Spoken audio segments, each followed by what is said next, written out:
सो जाते हैं फुटपाथ पर वो अखबार बिछाकर। मजदूर कभी नींद की गोलियां नहीं खाते। जिंदगी तो हम बचपन में जिया करते थे, जवानी तो इम्तिहानों में कट रही है। दूरियां जब बढ़ी तो गलतफहमियां भी बढ़ने लगी। फिर उसने वो भी सुना जो मैंने कहा ही नहीं।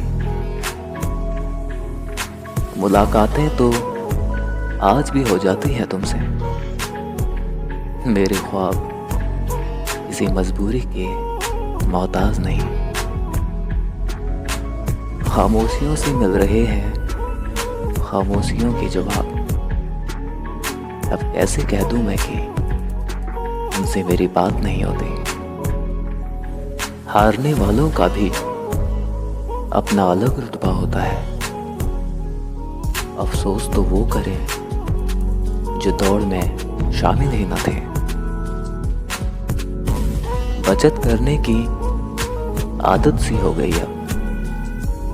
मैं दर्द अपने अब कम ही बांटता हूं।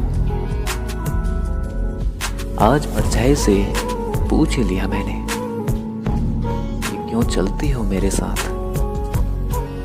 उसने भी हंसकर कहा, तू ही बता और कौन है तेरे साथ।